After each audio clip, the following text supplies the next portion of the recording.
Wake up, wake the F up. It is time. It's about that time. Y'all know what we do about this time every day, all day. So let's get started. The thoughts, views, and opinions shared on the Flow Show No Filter are for educational and entertainment purposes only. I am not a professional. I am just good.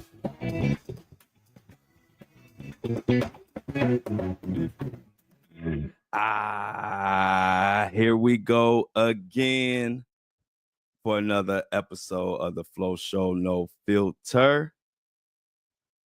Thank you for everybody joining me, everybody out there in the real world and everybody in the audio world, video world. Y'all know what time it is. We are going to get into it. Now, Diddy, and Jay-Z have stolen the headlines for sure. We got to get into, I don't even know where to start first, but I'm going to start with Tony Busby and the Jay-Z situation. And then we're going to get into the Diddler. It's getting crazy, y'all. I told you it was going to be crazy. And it did not disappoint.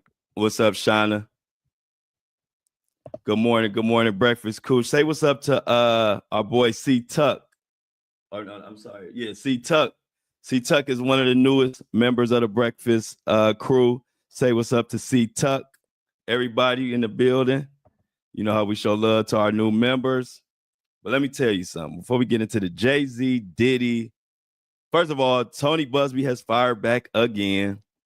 Diddy has got into it with Danity Kane again.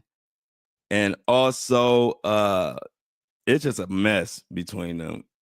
And we're gonna have to get into it. But one thing I can tell you, ain't nothing like family. Ain't nothing like family. Family, when you're a kid, you don't understand how valuable family is to you because it's just there. You know, you don't have to make a big deal about it. Hey, your family, your uncles, your fathers, your aunties, everybody who takes that time with a child. You don't understand that these moments that you're up under them, these moments are going to stay with you the rest of your life. And so you always hear me talk about my Uncle Jim. He's one of the people, one of the people that just showed me, and a lot of my friends took us under his wing and told us a lot. But he was a man of, he would give you key things to know, to help you in life. But he was really like a leader by example. He more showed you more than he even told you. But the things he said when he did open his mouth, so many things he said helped me through times and as I progress in my career. And a couple things he said, and this is what I want to pass on to any of y'all out there. You can't complain how people treat you. My uncle always taught me in relationships, business relationships, personal relationships, but especially business relationships and relationships in general, he used to say, you either train in them or they train in you. And when he used to tell me that when I was young, I didn't understand what he meant. But you get older and you realize it's up to you to let people know how you want to be treated. It's not up to them. You can't get mad at them. If somebody not treating you in a way you need to be treated, then it is your fault.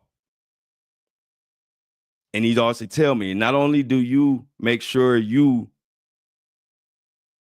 let people know how you want to be treated in life, but you also pay attention to your circle. And what I mean by that with your circle, he was like, my Uncle Jim always told me, you don't get mad at how people operate. You operate with people who operate like you. So he used to tell me about his work. You see, in my work, he did construction. He said, in my circle, we do work and we get paid from our customers 30 to 60 days later. And ain't nobody complaining. But then you have other contractors who do work and they want to get paid the minute before the paint even dry. They blowing up your phone. And my uncle used to tell me, yeah, those people that blow up their phone and act all crazy about their money, that's a whole circle of people. You let them be in their circle. He said, in my circle, we laid back, calm, and we understand each other. We don't press each other. We value each other.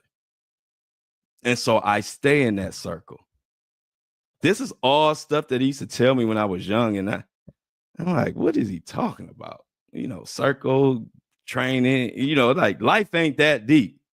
You know, that's what I used to think. But you get older and you realize he was dropping gems. He was dropping gems because every time you try to force a fit is when you get in trouble. See, my best friend, we've been best friends since I was 4 years old. We two alpha males who he stand on business, I stand on business. But guess what? In our decades upon decades upon decades of our relationship, it's never been one moment when I had to question him as a friend. And there's never been a moment he had to question me as a friend. We talking about decades. But then I do have friends that I met in my later years that I kind of look past stuff and you get close, you think everybody cool. And then we might be friends 1 year and next thing you know, we falling out or you mad at me or I'm mad at you. I ain't supposed to be in your circle. We ain't supposed to be in each other's circle. All of my friends are 20 plus years or more. My boy Cash, I put him on here, he opening his restaurant. We over 20 years friendship. And so I'm saying that because these things help me keep a smile on my face and keep my eye on the prize. So I'm sharing it with y'all because it helped me out a lot. Those two things. Don't ever get upset about how somebody treats you. Be upset that you training them to treat you like that. Value your time and value your relationship. Also, if you're in a circle and you complaining about everybody around in that circle, then you in the wrong circle. Go find a circle that fits you. This is the stuff that my family, mainly Uncle Jim, drilled in my head coming up. And like I said, it takes when you get older to realize what the hell these old people be talking about when you sitting around. I just want to go out and play basketball. I'm like, why my uncle got me in here telling me this stuff that don't mean nothing? Oh boy, was I wrong. And so you look at Diddy. That family, it wasn't a good irrigation system, I would say. I would think there was not a lot of accountability. I don't think there was a lot of gems being shared and passed down, because you can see it not only through Diddy, but all the way, anything surrounding Diddy. And so like, even when I look at Diddy, it makes me appreciate my family, appreciate the people who really stand 10 toes with me like I stand 10 toes with them.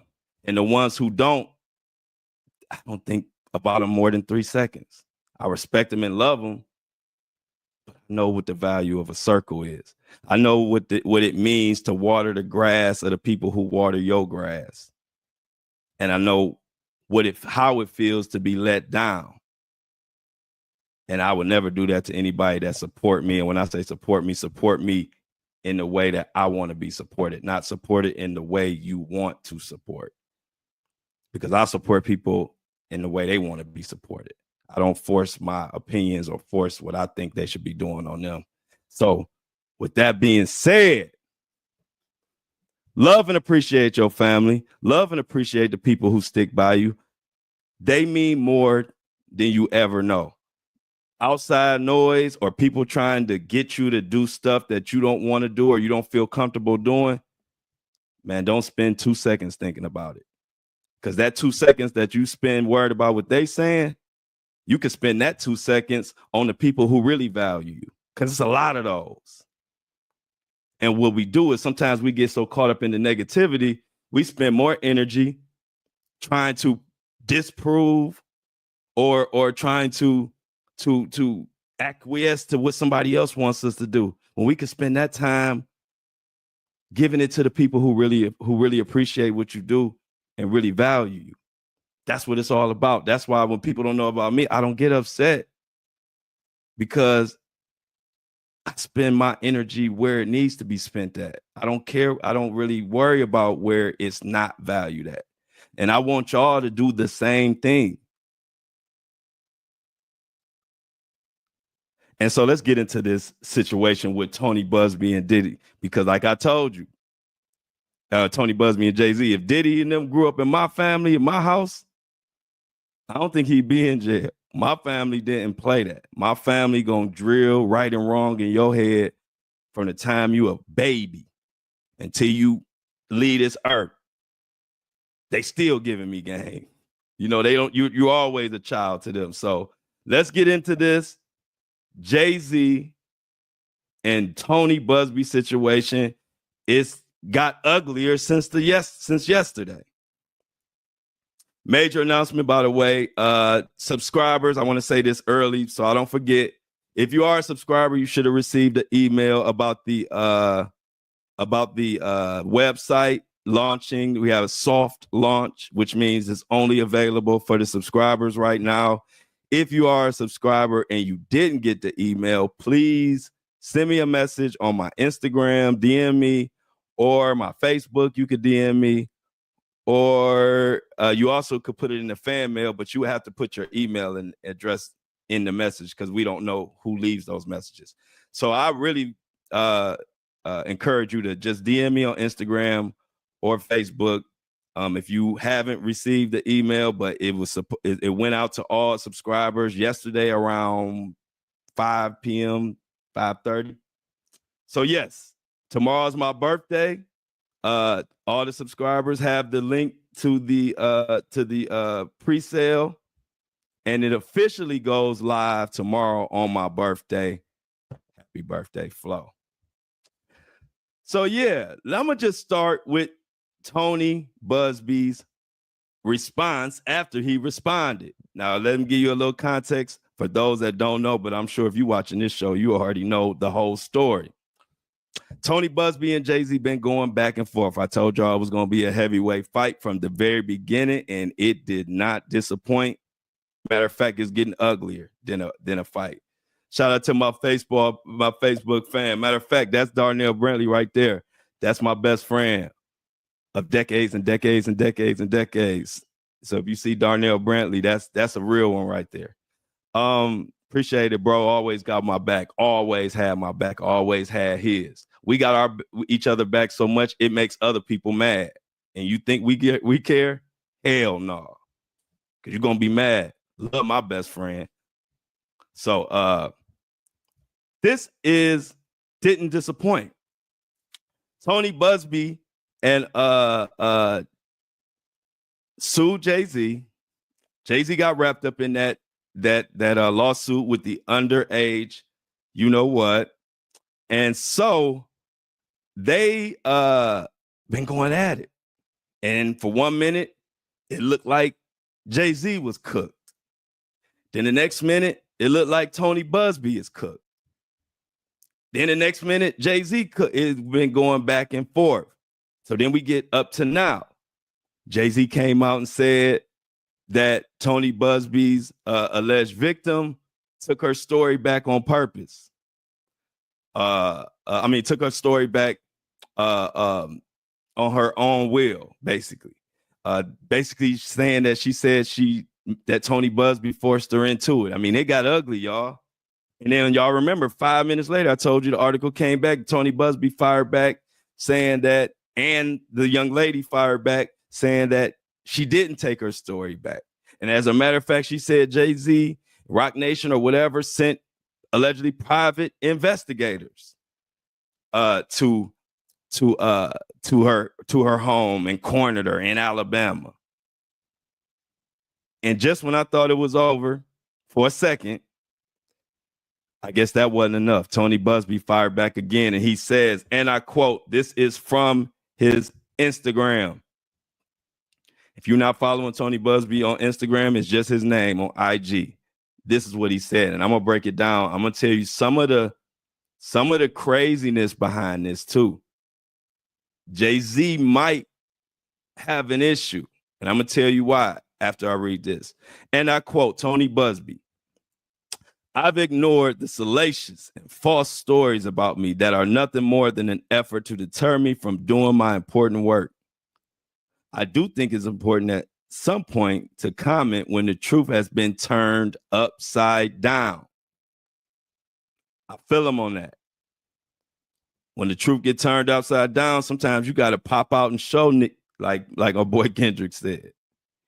Here's the deal, and I quote, I sent a demand for a meeting to Sean Carter's attorney on behalf of two individuals who alleged sexual assault. Rather than meet with me, Carter's team sued me for extortion. Those claims were stupidly frivolous, and I expect they will be thrown out. Carter's lawyer, matter of fact, he put in quotations, note that it was Carter's team that made this whole thing public. Carter's lawyers also came to Houston and met with local authorities and tried to get criminal charges started against me. Tony Busby is claiming that Jay-Z's attorneys flew to Houston and tried to get him locked up, tried to get him hit with criminal charges. They did not want to link up or meet with Tony Busby. They flew to Houston. They could have met with him, could have talked out whatever they knew to talk out, but they didn't want to talk. They didn't want to get it handled. They wanted Tony Busby to go to prison. Tony Busby goes on to say those charges went nowhere. They then tracked down and harassed former employees and clients from as far back as 20 years. They were caught on tape offering up to 10 grand to former clients to sue me. Y'all remember we covered that. Give you a little context. This was in the time when Jay-Z first was named in the case, and Roc Nation was allegedly, whether it was Roc Nation or Diddy, but we now know it more likely was Roc Nation. They were sending people to influencers' homes. They were sending people to victims' homes, allegedly. And so Tony Busby dropped the tape, the video of that. And if you go to his Instagram page, if you go down like a few months back, you'll see that he had screenshots and pictures of that alleged event. They were caught on tape offering all kind of money to clients to sue him. And Tony Busby goes on to say 3 of them did sue him. But he says all 3 cases were patently frivolous. One case, as a matter of fact, has already been dismissed, according to Tony Busby. And also, he says he expects the other 2 will be dismissed as well. He goes on to say, because they refused to meet with me. Remember, they went to Houston. They didn't meet with him. They met with authorities to try to get Tony Busby locked up. So because they refused to meet with me, he goes on to say, and because I have an obligation to my clients, I brought claims against Carter on behalf of one of those clients in New York. Why should this make your antenna go up. Because now this is the other victim that we haven't heard about yet or heard from. If you listen to what Tony Busby said, he said, I brought claims against Carter on behalf of one of those clients.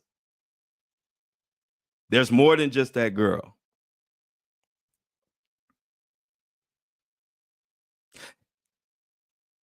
And so he goes on to say, Carter's team filed a meritless motion for sanctions against me, challenged my admission to federal court in New York, and filed a state bar grievance against me. Here is where it gets really nasty. And that sounds like me, but that's this Tony Busby. I'm still quoting him. Tony Busby said, and I quote, here is where it gets really nasty. They found my client who had filed a suit. They threatened. They harassed her.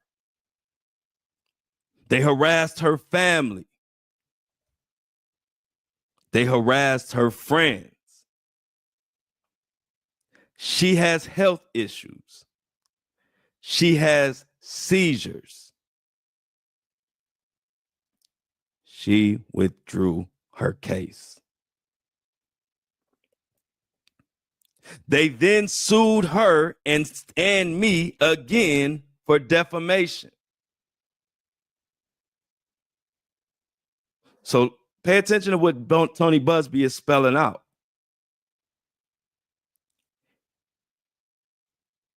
She withdrew her case. She had seizures, mental health. Let's assume for a second that she was telling the truth. Imagine if she was telling the truth and all this happened. And then you're telling the truth. You have seizures, this and that. They intimidate you. Then you say, you know what? To hell with it. I'm going to just withdraw my case. Then you withdraw it. And the second you withdraw it, you got a billionaire suing some lady in Alabama.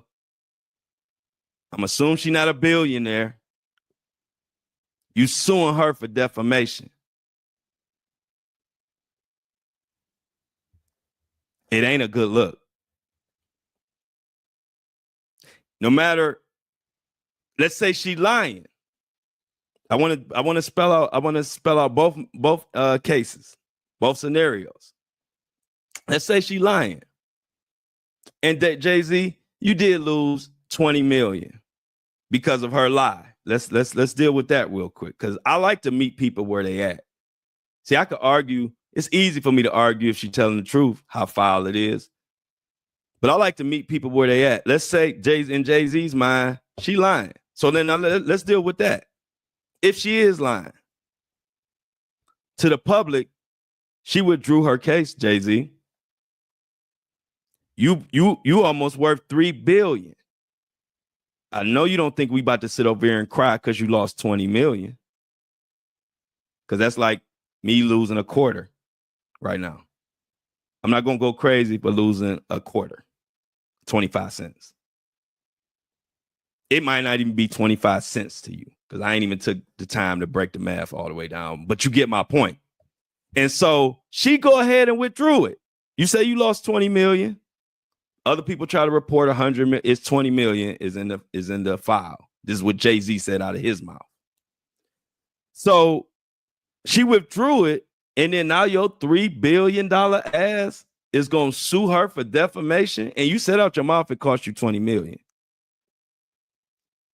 Even if she lying, it don't look good. Now, suing Tony Busby, hey, hey, look, that come with the territory. Tony Busby is paid enough and experienced enough to fight with that. But if you suing this little lady from Alabama, That ain't gonna work out for you. I'm telling you now. Public ain't about to cry over your 20 million, Jay-Z. So whether you believe she did it or she didn't, or she lying or she telling the truth, it still look bad. Let me go on because Tony Busby was long-winded on this message he put out yesterday.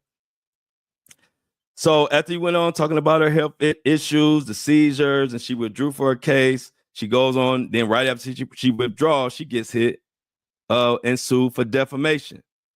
Well, I don't know what Jay-Z want to get out of this little lady from Alabama, but this defamation against her, and I'm telling y'all now, this defamation suit against her is going to destroy Jay-Z's brand. He don't even know it if this continues on. I'm guessing that the defamation suit against her will be dropped soon once Jay-Z sees how this plays out in the public. Nobody about to cry over your $20 million. I'm just being honest. I'm not saying if it's right or wrong. I'm just being honest. So let me finish up with Tony Busby's statement. Pay attention here. They wanted a headline. So in that new case, they falsely claimed she recanted. She didn't. She hasn't. She won't. I wasn't there when things she claims happened to her allegedly happened. I'm just her lawyer. I was sent her case by another firm and vetted it myself and with multiple lawyers on my team. The approach here by Carter's team is unprecedented. I agree. It reeks of desperation. And he ends it with the question. He said it reeks of desperation, but I wonder why.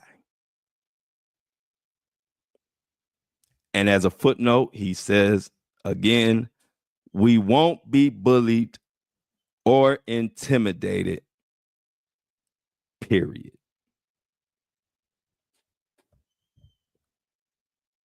Was I lying when I told y'all this was a heavyweight fight?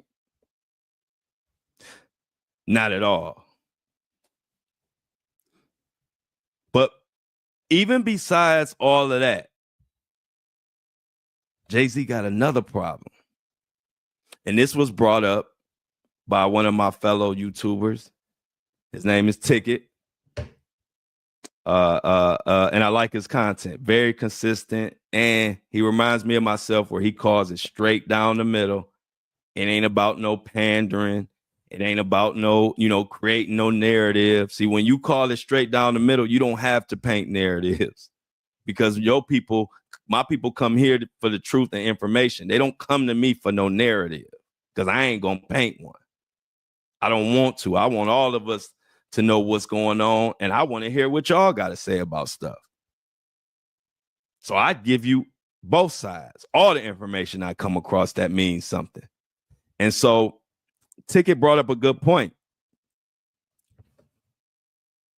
And I guess more people have talked about this. I don't know who originally brought this point up, but I know I heard it from Ticket. And so what was said was this, and this is going to trip y'all out. You know how Jay-Z, if you go to his most recent filing, he says he didn't know who the girl was in this lawsuit until February 21st. Follow me, because that's key.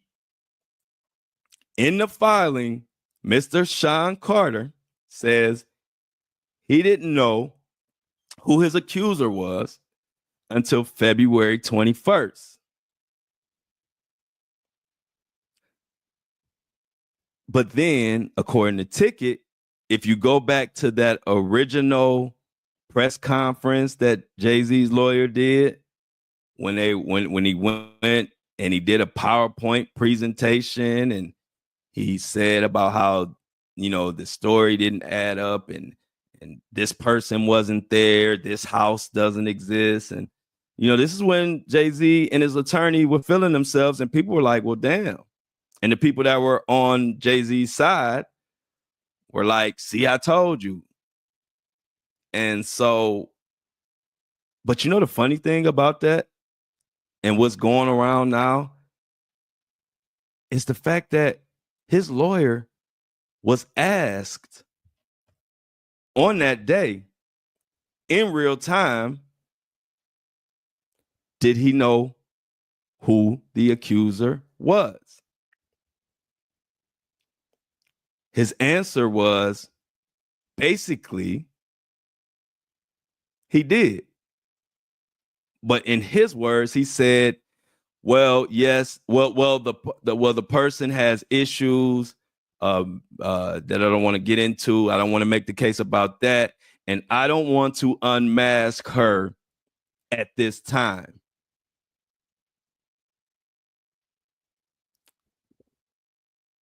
Do y'all know what the problem with that is? If you don't, lucky you got me, because I'm about to tell you what the problem was. That was December 16th. That was December 16th that he didn't want to unmask her because she had problems, because she had mental problems and this and that. And he didn't want to make the case about that. This is from Spiro or Spyro. I don't know how you say his name. Jay-Z's lawyer. So now everybody has a question. With the girl being cornered, with the girl being harassed,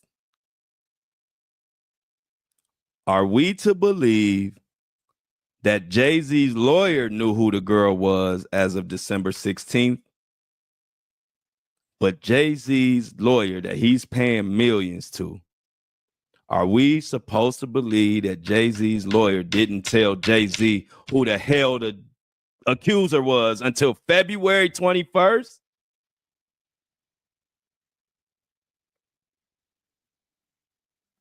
I don't know too many people that's going to believe that.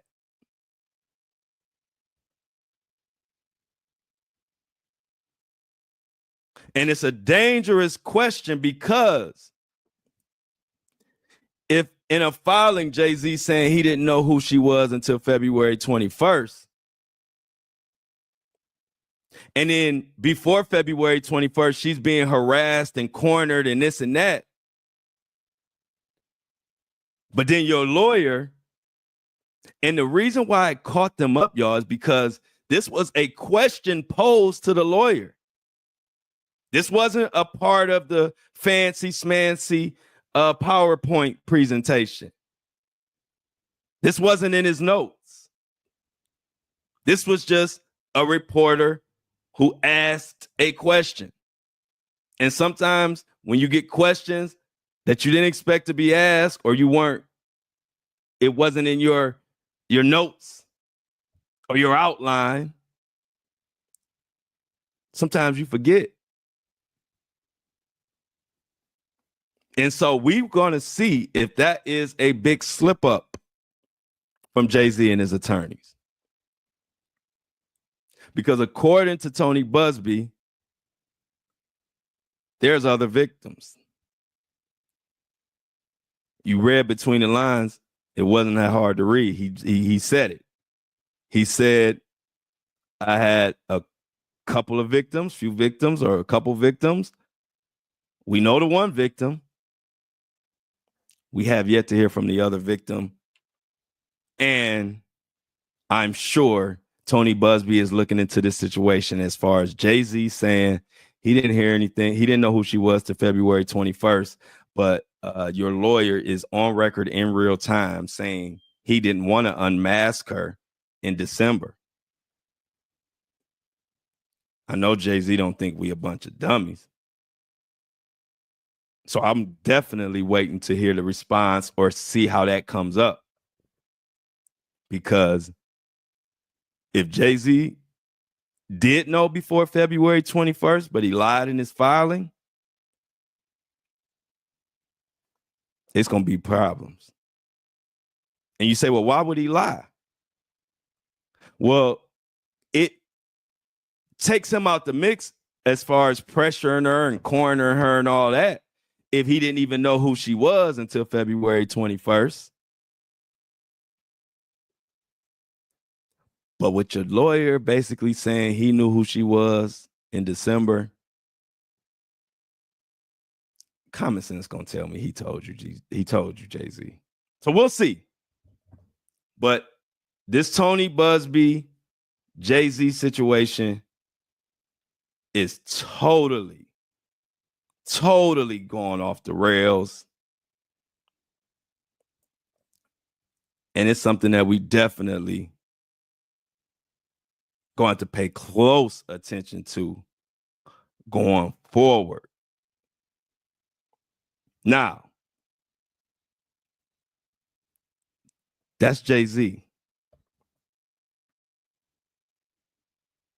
Now let's get into this Aubrey O'Day.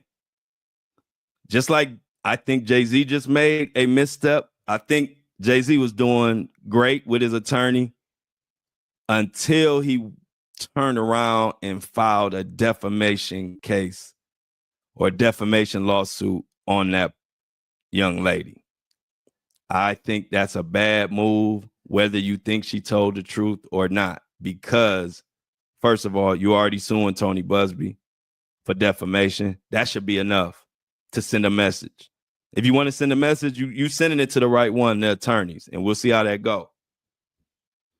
But whoever advised you to sue this young lady in Alabama for defamation, as being a billionaire suing the common person for defamation, it ain't gonna never look good. And as Jay-Z does this move, Diddy says, hold my beer, because he do some stuff that looked foul where he could have just kept his mouth shut. And what am I talking about? I am talking about Aubrey O'Day. I'm going to get into that. But first of all, I got to thank the subscriber of the day. This podcast, my baby, I love this podcast. One of my favorite things to do is to wake up in the morning and talk to y'all. But this podcast, when you truth telling, taking it risks, you got billionaires that want to see your page down, your platform down. It ain't easy. And so I remind everybody, this platform and platforms like it don't exist without subscribers and without support, morally and financially. So that's why every episode, I shout out my subscribers, every single episode, because they mean that much. A truth teller can't depend on no app. Y'all see my TikTok got banned at 400,000 followers almost, and everybody know I didn't do nothing wrong. Did I get mad about it? Did I cry about it? Hell no. Because I ain't no one map app don't make me. We make the apps.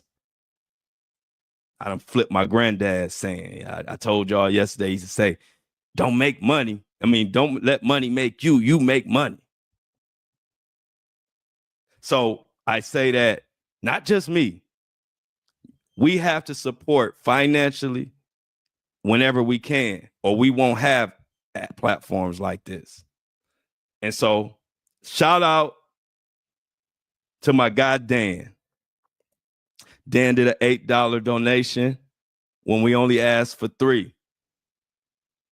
So Dan, I wish I knew what your last name was, but you must be a humble dude. Let me clap it up for Dan. Everybody thank Dan in the chat. Dan understands that we're not going to let truth die. The only way it dies if we don't support it. And so I make sure I tell everybody every time I support the subscriptions, and I'll be point blank period to you. I say it to you in your face. Instagram, cool. Facebook, cool. YouTube, cool. TikTok, cool. But the only thing supporting me are the subscriptions and the subscribers. The only people I could depend on are my subscribers. because that's the only thing they can't take away from me or people like me. See, my subscribers, we join for life. Because even if these platforms, if every last platform, if they shut me down or shut every last platform down today, I could still send my subscribers content because we are joined by emails. They don't do that on these platforms, which is why I will never put all my eggs in any platform. They just showed you with TikTok. You know how much tireless hours I put into building that platform, and I didn't even do nothing wrong, and boom, it's gone. So if you want to know what's important to me, it's the subscribers in this podcast. And I'm the type of person, I'm going to tell you to your face what's important to me, so it's no confusion. If it wasn't for my subscribers, I wouldn't be right here. I wouldn't have time to do this. So Dan, again, thank you. And anybody else that's subscribing, keeping the lights on, I appreciate you. And like I always say, even those who can't afford to subscribe, I appreciate you for listening, because the listening impacts this platform as well. So don't ever get it twisted. You are just as important.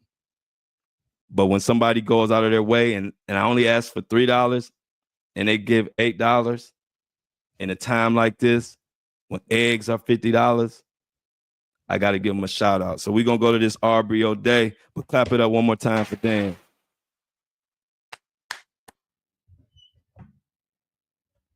Aubrey O'Day.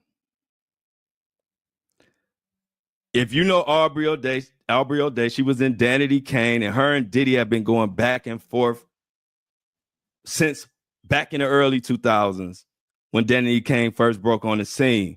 If y'all know, Aubrey has been one of the first truth tellers on as far as Diddy. Now, I haven't followed Aubrey's career. I only met her and knew her back in the Danity Kane days. I haven't really followed what she's done since. But all I do know is she ain't been cutting Diddy no slack. So this is what she said, and I'm gonna get into what Diddy said. Himself that, and he uses. Hold up. My ex-boss, I'm gonna go there. He calls himself Love. He legally titled himself that, and he uses the love heart to express that everywhere he goes. He's in prison now. And I just want to say to you guys, the love heart is now here.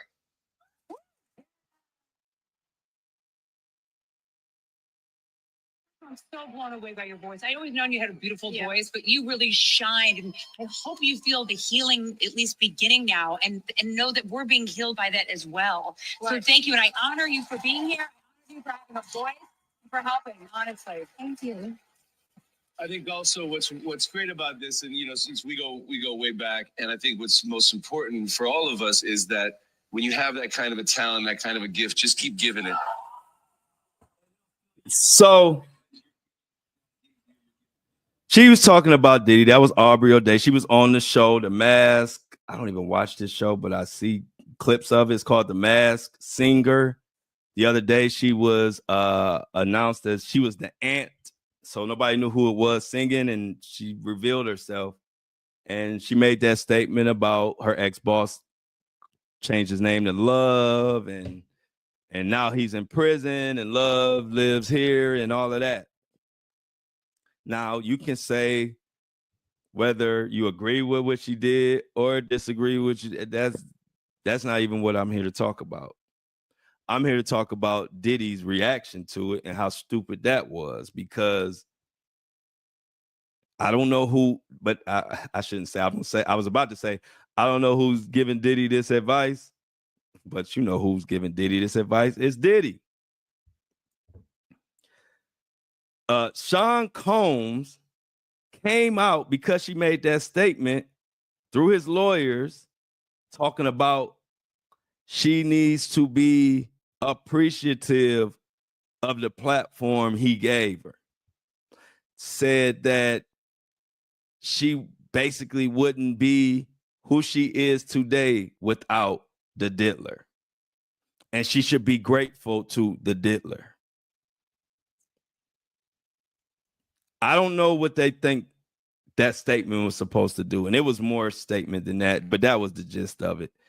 And I read that and I'm like, why would you even say that? Why wouldn't you just go focus on all the stuff you got going on over there? Then come out and making some statement that was said on some show called The Masked Singer. It's a bad look. Whether she right or wrong, it's a bad look. This is why I'm telling y'all Diddy is cooked. He is making a situation that's bad 100 times worse because of his ego. The crazy, insane things that she is alleging that you did to her, on top of everybody, why should they be grateful? And I'm only asking the questions that everybody asks as soon as they read this statement if they know what's going on. You're not coming out saying, hey, I didn't do anything. I treated her good with respect. Never did anything to her. I don't understand what her issue is with me. Something to that effect. I could understand that. But you didn't deny none of the stuff she's saying that you did, all type of sexual harassment stuff, all type of stuff like that. But you say she should be grateful that you gave her a platform or whatever. To me, that's crap. That's crap. And it shows why he's in this particular situation that he's in, and he's not going to get out of it because he's driven by his ego. And ego will get you every time. Whatever her statement was, I actually, it wasn't even a terrible statement. She just said, she didn't say his name. She just said ex-boss. She said, changed his name to Love, but he, did whatever, whatever their relationship was. And then she just said, Love, now that he's locked up, Love lives here now. I'm not going to say that she needed to say that on that platform, but that's what she wanted to say. And actually, it wasn't like a horrific, terrible statement. So for you to come out, and if you dig into the article or dig into the story, it borderlines kind of like bullying and harassment, because all type of people saying stuff, and then you feel that you have to respond to something Aubrey said when you locked up for way worse. So what it tells me is you're not focused. And when you're not focused, you lose. And then on top of that, just for shits and giggles,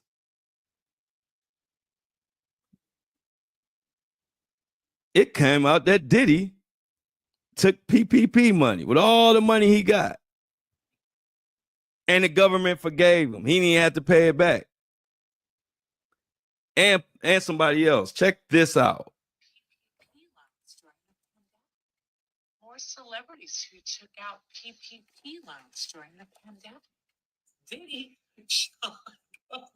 the loan amount, $1.9 million for 134 jobs he needed to provide. Come on, things are tough. Oh, his loan was forgiven. Next one, Paul Pelosi. Gotta love Paul. The guy that was hit with the hammer, with that weirdo that came in his house in San Francisco. Oh, his wife is Nancy. So he's worth $120 million. Nice gentleman. His loan amount was $1.7 million. Oh, let me add that it was forgiven. Yeah, that's an important thing. The other thing I want you to know is to note that Pelosi, it was noted on the account that Mr. Pelosi was not involved in the loan application. Just let's make a note. Okay. It could be small to people, but it's just another example of how us, the everyday Americans, they want to run us into the ground while they up top just having fun and getting all the benefits and everything, and we ain't supposed to say nothing. We ain't supposed to wonder how the hell can Diddy and Miss Pelosi's husband or whatever, Paul Pelosi, how do they get with a net worth at the time? His net worth was $1 billion. Diddy's net worth at the time of the PPP loan. How does he get to get $2 million in PPP loan and not even have to pay it back? To the average everyday American, that just don't seem right. That's why I'm here. And that's why I don't give a who get mad. Because I'm going to stand up for us every single time. I'm going to ask questions. They don't like when you ask questions. So guess what I do? I ask questions. When something just don't seem fair, I got to ask why.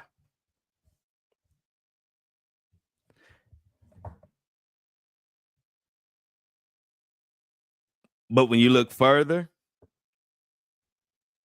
karma's something else. Because y'all know that big 60-something million home that Diddy been trying to sell?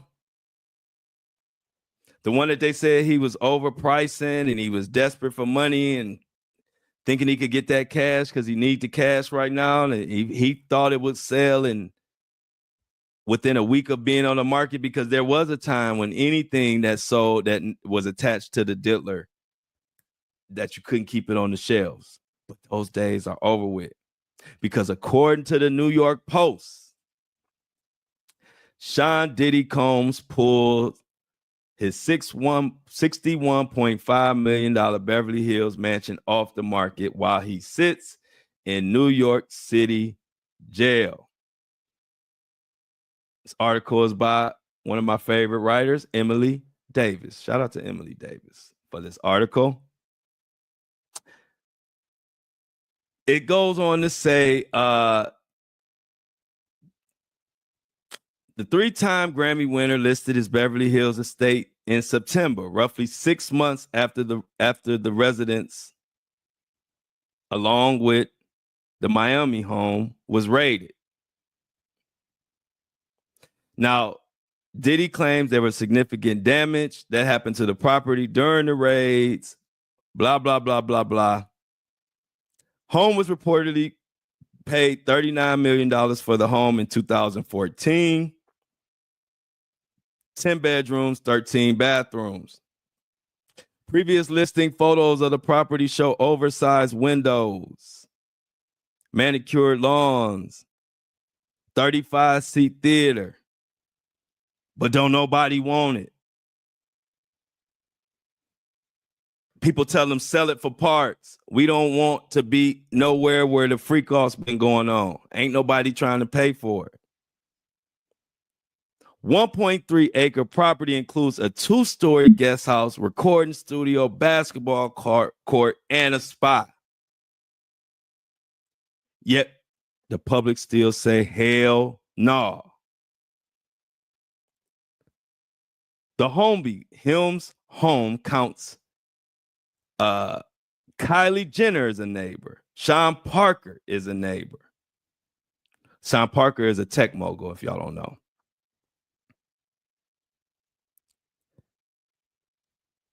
Why?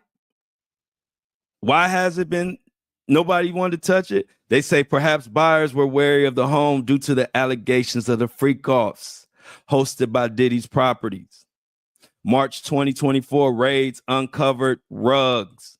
And when I say rugs, we spell rugs with a D. So it uncovered rugs, 1,000 bottles of the lube. All of this was found at this home.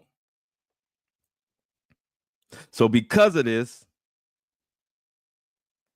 Diddy had to go ahead and take it off the market. The world is standing up, y'all, and I love it. The days of people looking past you nasty, trifling ways and all of that, those days are over.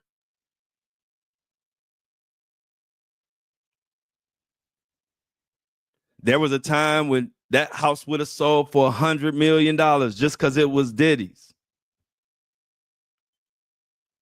But what happened in 2024 and what's continuing to happen in 2025 is the veil is being raised. And people ain't going for it. And I love it. Like I told y'all when I started this journey, it wasn't a truth teller. Years ago, truth telling wasn't sexy. It wasn't a thing to do. So when I was doing it, ain't no way in heck I thought it would took me to places that it has took me to so far or brought me to. So it feels good that the whole world is catching up to a movement that I started years ago that I never knew it would grow to what it is today, and that the public is prioritizing truth over tales, facts over fiction. So ain't nobody happier than me. Every time I go to sleep, I'm happy. Every time I wake up, I'm happy. Because I get to do what I love to do, and that is give the world information, entertain their ass while I do it, and make sure that I'm doing it better than the person next to me. And when I look to my left and I look to my right, I don't see nobody doing it like me.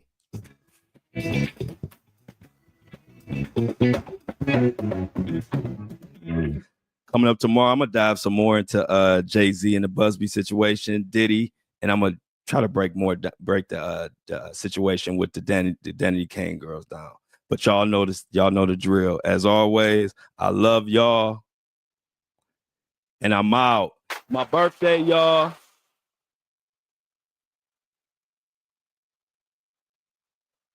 My birthday tomorrow. Peace.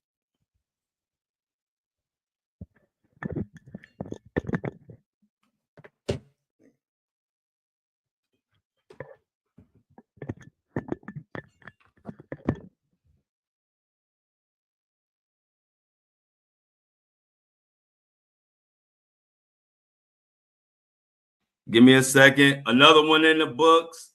I got to put the music on. Let me get Apple and Spotify loaded up.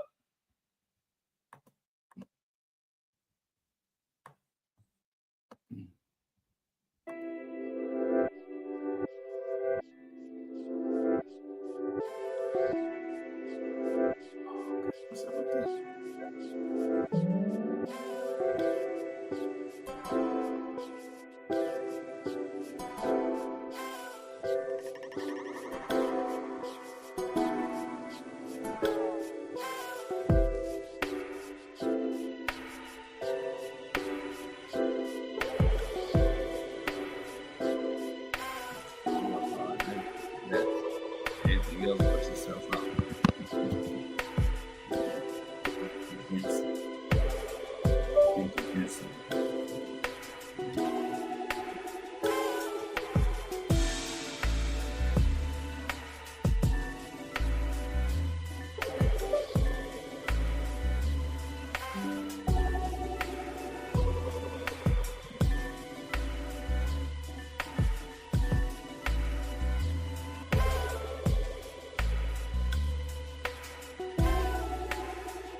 $9.59.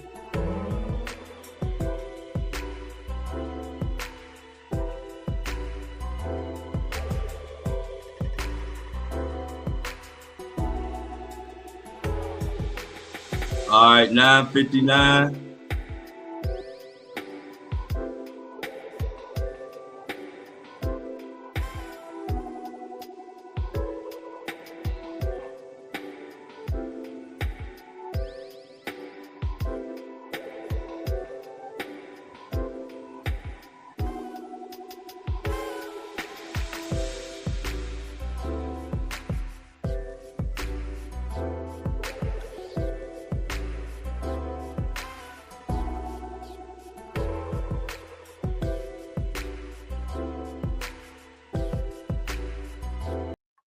All right, 950. What is it?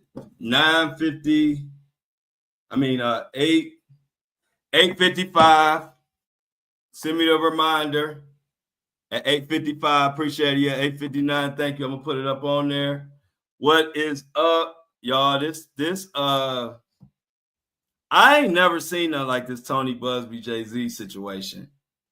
It's getting uglier and uglier and uglier and uglier. I'm afraid of what the final outcome to this whole situation is gonna be. I don't even want to say what I think gonna happen, but this whole situation. And a dreamer. Another fraudulent way for the rich, including government officials, to steal money. That's why there should be term limits. Yep, Greg talked about that the other day. It definitely needs to be term limits.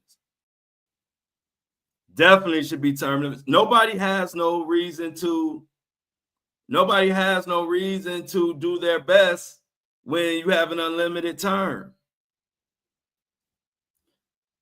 So Nadreema, I definitely understand that. Understand what you're saying. But I had to bring that up because it's just another example of the stuff that they're getting away with, y'all. We can't continue to allow it. I'm not going to allow it. I ain't going to let nobody get over on y'all, and ain't nobody going to get over on me. I stand up here, and I use my platform to go off on DoorDash because they taking tips away from the people who delivering their DoorDash food. I made noise about that on my platform because that's what I stand for. I do not like to see these big companies, big corporations getting over on us. I don't care if it's $2, $3, $1. If I send my hard working $2 or $3 to my DoorDash deliver, I want them to get it.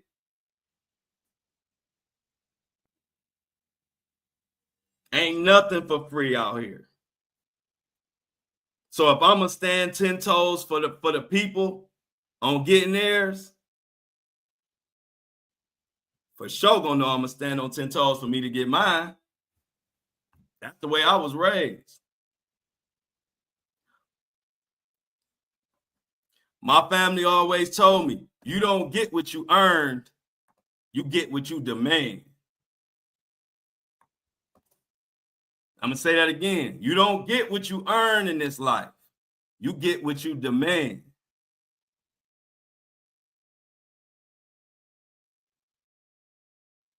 Fair prizes. Fair is a place where you can buy funnel cakes.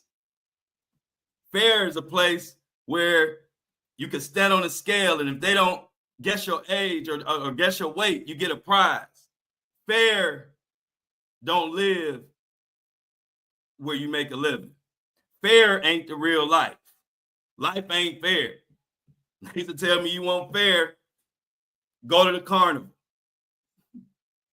So I'm going to continue to fight for y'all, fight for my people. You ain't going to see too many people with hundreds of thousands of followers that give a damn what happened to DoorDash workers. Because if you do, I want you to send me their page. Send me the page of the person that got 500,000 followers that's standing up for the DoorDash driver. That's standing up for the lady that's working in Walmart. That's standing up and putting out there, not Dreamer, work for Costco. They support DEI. And we're going to have a whole blackout panel. Show me the other podcasters with big following that's doing that. You can't show them to me. So with that being said, I'm always going to bring what need to be brought to the table. And when I look at that table, everybody sitting at that table, we looking at what everybody bringing. Ain't no free rides. So that 20 million, 17 million that DoorDash had to pay was a drop in the bucket. They got hundreds of millions of dollars from this country and from the American people. And if them DoorDash drivers don't deliver food, DoorDash don't get no money. So why they get to get over on people? Why Diddy worth $1 billion get $2 million in PPP money that he don't have to pay back? But I'm seeing the regular, average, everyday Americans who got a PPP loan that needed it just to put food on the table. We try and lock their ass up. It just ain't fair. And I ain't going for it no more. We going on this platform, we gonna stand up for the regular person. Period. And we're gonna stand up for the people who standing up for the regular people. Like Ticket, Tisa Tales, different platforms who do speak. I shouts them out. So we gonna continue, like I said in our dreamers. Shout out to Costco for doing their thing.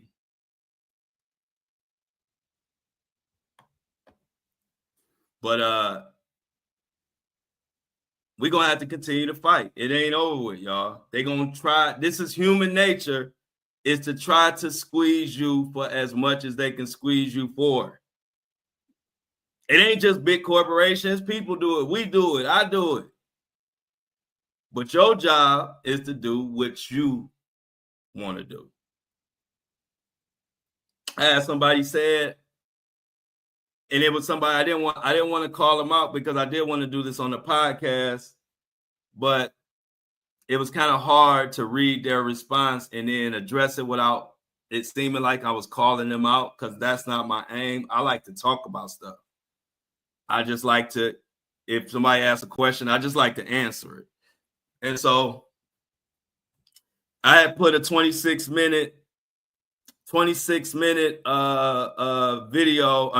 audio of a portion of my story.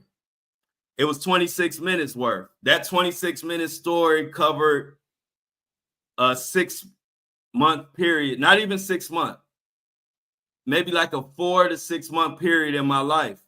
For 26 minutes, it's 26 minutes, meaning that 26-minute story is hours still to tell, right? And I had somebody in the fan mail say, why was it so short? But let me tell y'all something. This is why, like with Justin Bieber or anybody that has been through stuff, I always say, hey, they can tell it when they want to tell it. I'm not pressuring Justin Bieber to tell his story, because to all of us, it's just a story. To Justin Bieber, it's his real life. Why am I saying that? When I drop the first part of my story, and my subscribers, telling them how I became who I am and stuff I went through, in that story, in that 26-minute story, my mom got burnt up, almost lost her life. I had guns put to my head. I was shot at the studio. I had to fight to defend myself in a city that I knew nothing about. I didn't come there to fight. I came there to rap. I came to Las Vegas to rap. I didn't go to Las Vegas to be kicking ass. I can kick ass in Cleveland. Been doing that since I was a kid. I don't bother nobody, but don't nobody bother me, and it's for a reason. So I'm telling you all to say, but losing my mama and all that stuff I just told you was the most traumatizing stuff I've ever went through in my life. But when you share it and you're a person in the public eye, a lot of people tend to not look at you as a human. So I'm sharing my mom getting burnt. That's my mama. I'm sharing my mama getting burnt up at the same time that after I grinded by myself for years, I finally get a record deal. And within a week, we get there and my mom get burnt up. I'm sharing this with y'all. And then I get a message asking me, why is it so short? Nothing about, hey, Flo, I listened to the first part of your story, and I'm sorry what happened to your mother. I see you talked about that she was caught in a fire and almost lost her life, and had burns from head to toe. Didn't mention that, just complain about the length of it.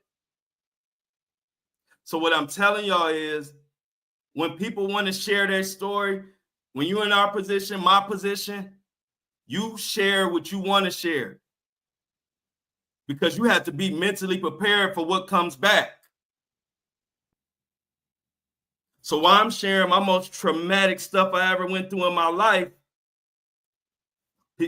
people just watch it, ain't mention nothing I went through in that, but just want to tell me and question me why it was only 26 minutes. You got to be mentally ready for that when you share stuff. It took me 20 years to tell that story. I could have told that story the minute I left Floyd and blew up and been sitting on Oprah's chair. But that ain't my style. I deal with it when I want to deal with it. So it took me 20 years to just share that 26-minute story. And it might take me another 20 years to tell the rest of the story. But if I had guns in my head, if I was fighting, if I got shot at a studio and my mom got burnt up in a 5-month period, what you think the rest of the story? What else you think went on? And so only reason I bring that up is to get people to understand.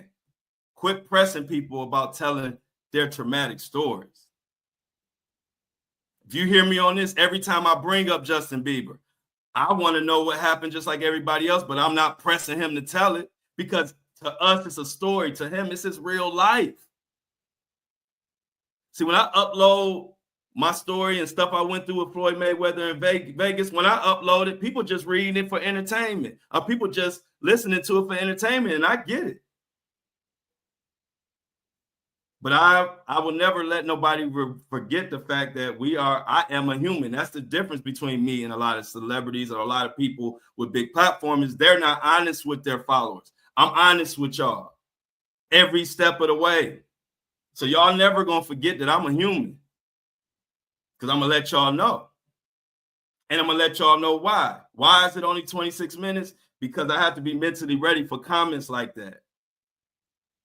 And so I got to share it when I'm ready to share. Telling the world my mom was burnt up, that's traumatic for me and her. I didn't get one message saying, hey, I'm sorry what happened to your mama, Flo. I'm sorry you got shot at. But I did get messages saying, why you didn't do this, Flo? Why you didn't do that, Flo? Why you didn't make it longer, Flo? Why you wasn't here? I got those messages. I get those all day long. So I say all that to say, y'all know I've been advocating for leave Justin Bieber alone about his story. He gonna tell it when he want to tell it and when he feels the time, because I feel that. I've been there. Once he tells it, do you know what type of comments gonna come behind that? Everybody don't care like we care. People involved in this movement, we care. But the world don't really care. The world just want to be entertained. So when Justin Bieber shares that story, he gonna have to be prepared of the ignorant comments that's gonna come back. That's why he ain't telling that story. Same reason I put 26 minutes short telling my deepest, darkest secret, the most traumatic thing ever happened to me. And why is it only 26 minutes? I was like, wow, you did get to the part where my mom got burnt up, right? And almost lost her life in front of my face. So I'm just here to give both sides every time, y'all. Y'all know me. I'm happy if you happy. But my job is to give both sides. I have to let people see both sides of stuff. My father was great at that with me. Because when you grow up, a lot of times your family, they paint narratives and they don't even realize it. My father never painted a narrative. When I would come with a story to my dad, he always told me to pay attention to both sides, even when I thought it was only one side. And paying attention to both sides is more valuable than you ever know. And so that's why I'm grounded with what I talk. I don't get upset. I understand people and their choices. They have a right, just like I have a right. So I just want y'all to know that, like, you gotta, people, it's reasons why people don't tell their story. And it's a story I'm supposed to tell on for my subscribers. I've been working on saying what happened. I've been working on putting it together, the situation I went through at 7 years old. But see, the comment from my Floyd story, it makes me not want to share that story right now, because I don't know if I'm ready for me telling my darkest secret or my darkest traumatic experience at 7 years old. I got to be ready for the comments that's going to come back when I tell that. I ain't ready for them yet. I'm just honest with myself, and I'm honest with y'all. You have to be mentally ready for people to say, this is a movie to me. What's the next story? And so I wasn't ready. I ain't ready for that right now. And so, again, when you ask why people didn't tell this, or why did they wait so long, and why, these are the reasons. And this is what this platform is for, because I'm going to educate the world. I'm going to let you see both sides of the equation. I'm going to let you know that these platforms charge us an arm and a leg to upload stuff. If you ever look at people, when they upload exclusive content, normally they upload one piece of exclusive content a week. Why is that? And it's not because they holding back on y'all. It's because these big platforms like Buzzsprout, Apple, Spotify charge you ridiculously. They give you a certain amount to upload, and if you upload more than that, they charge you ridiculously.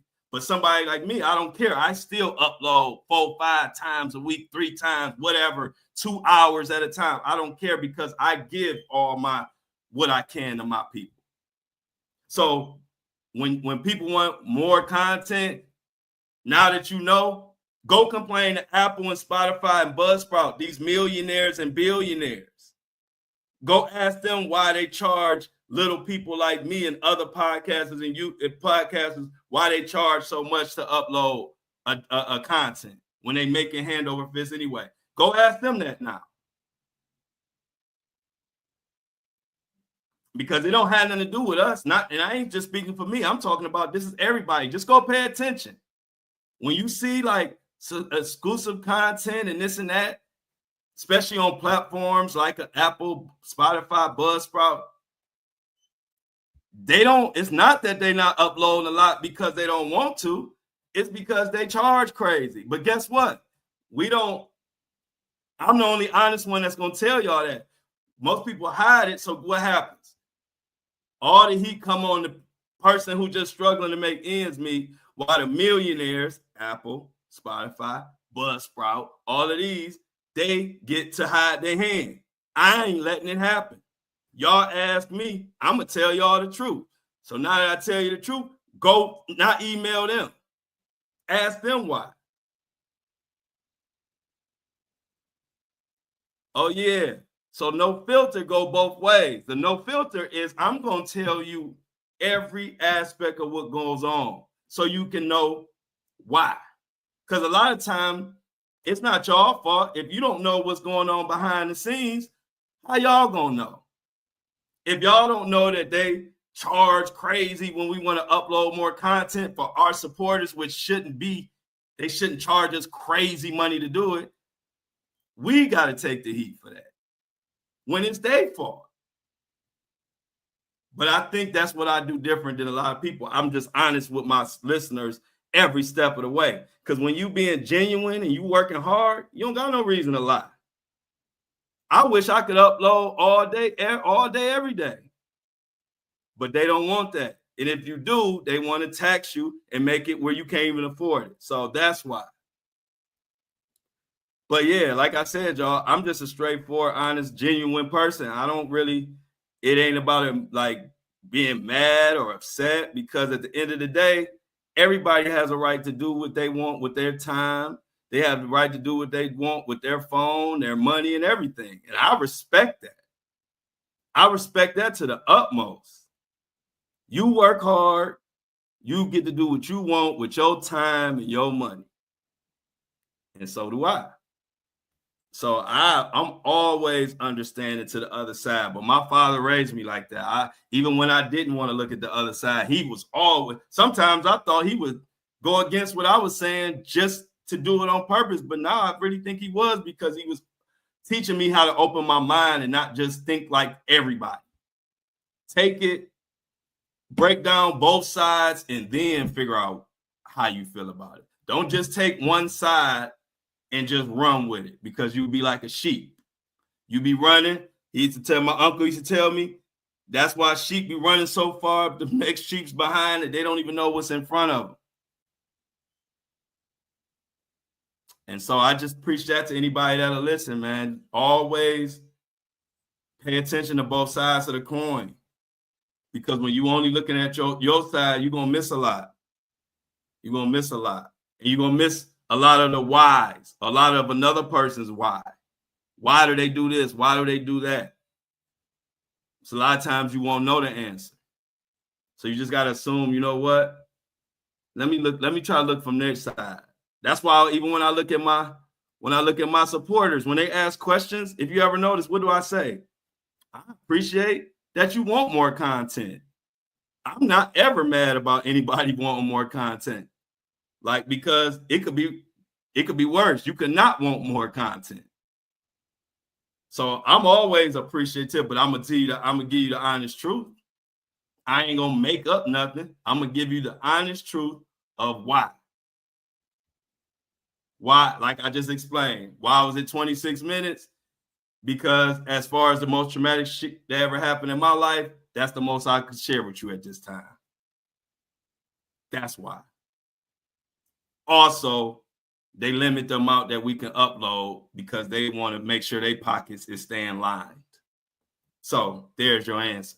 So then I look at it and say, okay, now that you got the answer, now what? Because now you should be taking them same emails now and go email Apple, Spotify, and Buzzsprout and ask them, why do they charge creators so much crazy money to upload extra content for their supporters? I would love for y'all to ask them, because I would like to know. Oh shit, it's ready, y'all. So give me 1 second. I'm about to upload Apple and Spotify.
Apple and Spotify is loaded. Apple and Spotify is loaded. We back, and I don't like it. Thank you, Jennifer. I noticed my love button disappeared last week.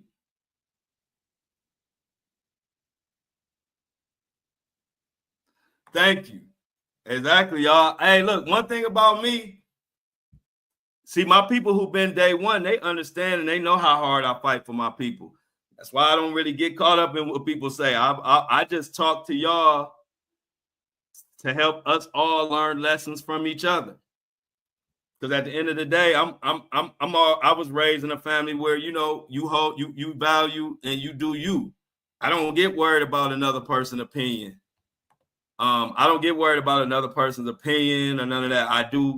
I respect opinions, which is why I address it. I don't have to address none of it, but I'll address it because if somebody want to know an answer and you support me, I'll answer it. And I Dreamer, I'll let you know I've been like this since 2 years ago, more than 2 years ago. Because I move genuine, I move with passion. I move the same whether I'm getting paid or I'm not getting paid. If I want to do something, I'm going to do it with passion. Guess what? Nobody knows what I get paid for and what I don't get paid for because I give it all the same passion. So, like I said, this is just real talk. It ain't nothing more than that. I like to discuss it. Like I said, a lot of the boring behind the scenes stuff, I don't even talk about because I don't want to bore y'all with that. But if listeners bring it up, I think it's the perfect opportunity for me to share and explain why. Because there's always an answer. Like my granny always told me, just work hard and everything else will work itself out. So that's what I live by. I'm too busy working hard.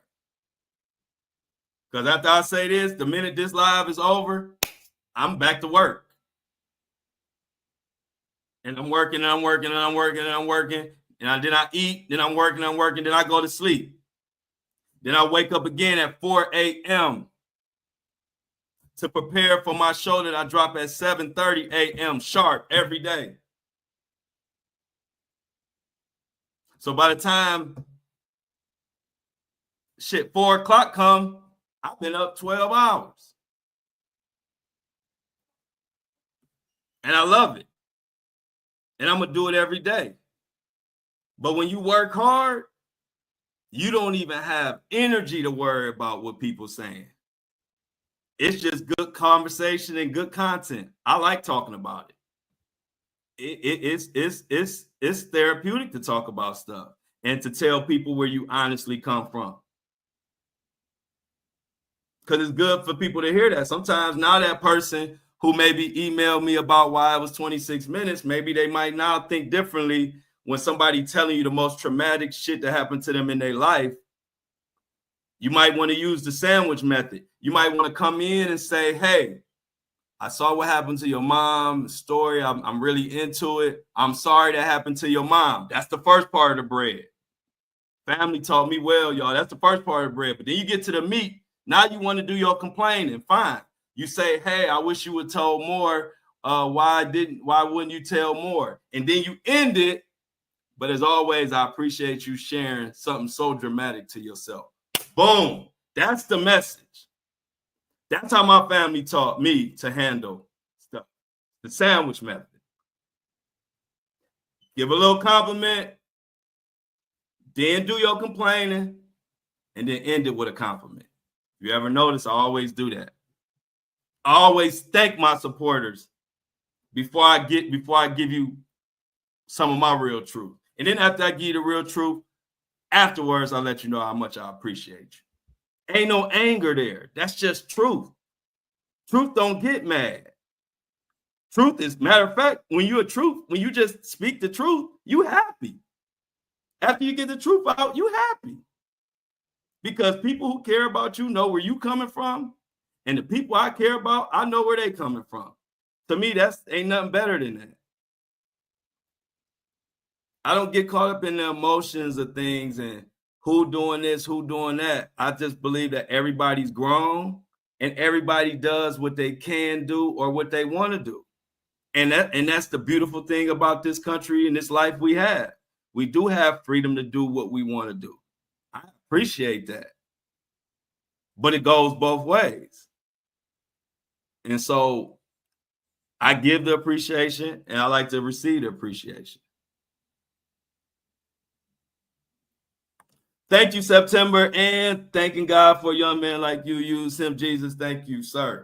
I appreciate it, September, and like I told you, don't ever get caught up in who doing what you want to do or not doing, because if you pay attention to people like, let's say, like September, and there's always way more good in this world than bad. It's just about where do we put our energy. There's so many people who appreciate what I do, and that's why I continue to do it, and that's why I continue to shout out and show love. Anybody that has a complaint about what I'm doing, hey, I respect it, but don't think I'm going to lose any sleep over it. I work too hard. I'm working super hard. So I love to hear it because I like to hear what people think, because if it's something that I need to do different or whatever, I like to hear it. But once I hear it, if it's nothing I need to do different, if they just complaining about they want me to do what they want me to do, then I got too much work to do. I don't really have time for that. I got to get these stories out. I got to stand up for people. I got to get to bed at a reasonable time so I can wake up at 4 a.m. and prepare for my show. Because to be honest, I could wake up at 7:20 and get on here and just freestyle something on my podcast, and damn near would nobody notice.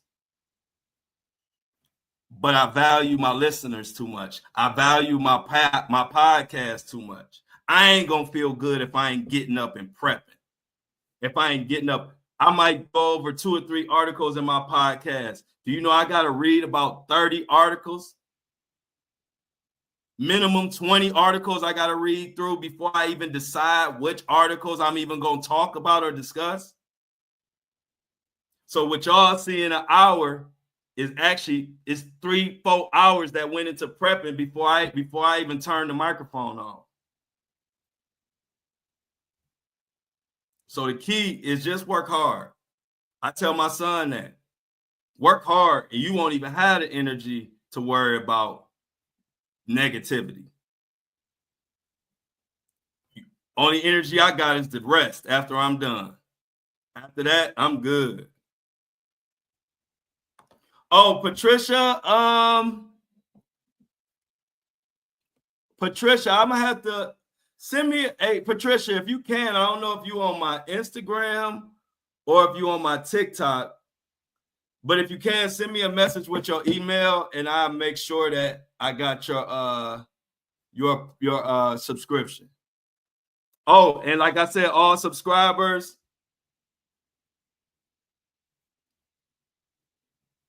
thank you, Jennifer. Yeah, and always let me know, because I check it when somebody tells me. I don't check my Cash App all day long, but I check it if somebody tells me or send me a message.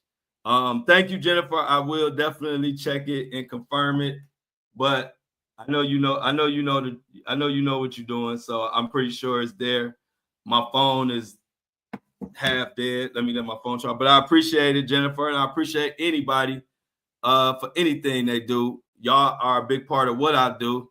But one thing about it, I'm gonna continue to work and continue to support for our people, because we need it. It should be more people doing what I do. And I'm not talking about y'all. I'm talking about other podcasters and other YouTubers. It should be more people fighting for the common people, I believe. I believe we spend a lot of time on these celebrities, which they deserve it. But I see a lot of people that have bigger platforms that don't even speak about the regular everyday stuff that we go through. You know, I'm talking about DoorDash. I'm talking about all these tariffs and everything that's affecting us, even the blackout. I didn't see a lot of people who I would have thought should be discussing it or should be they weren't even talking about it. So all I can do is what I do, but I do wish other like podcasters and other YouTubers that are more in the independent realm, I wish they would do some more content on a lot of stuff that's affecting the average everyday person, as well as the celebrity stuff.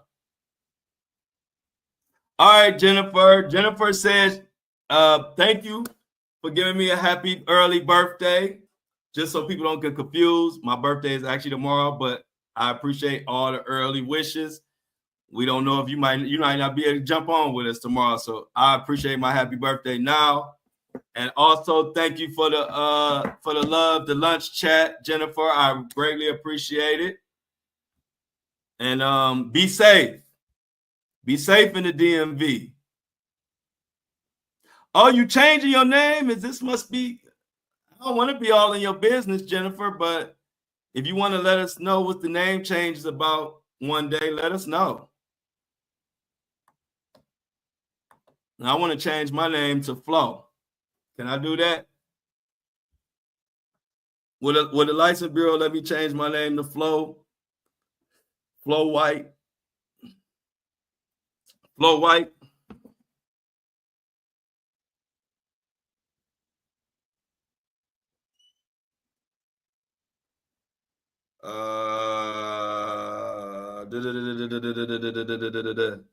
What the heck? Where's my boy? Would they allow that? Oh, I figured that's what it was, Jennifer, but I didn't want to assume, and I didn't know if you was ready to share any information like that, so I didn't say it. But I was thinking that was a divorce violation. But it's your birthday today. You know, Jennifer, do you know it's my cousin's birthday today too? So we got a March 5th birthday in my family too. We were born, we actually the same exact age.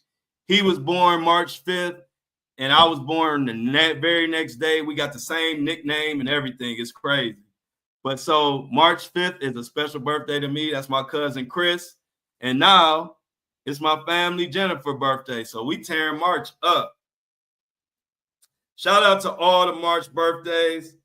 And if you got the email, check out the website. We worked hard. Me, Shan, and Greg worked hard on putting the website together, the merch store, the And I Don't Like It, all the stuff everybody been asking me for is on the site. If you are a subscriber, you know the link. For everybody else, the link will be available at midnight tonight, which will be my birthday. Hopefully it's midnight because I'll be asleep. So it might be like 4 in the morning.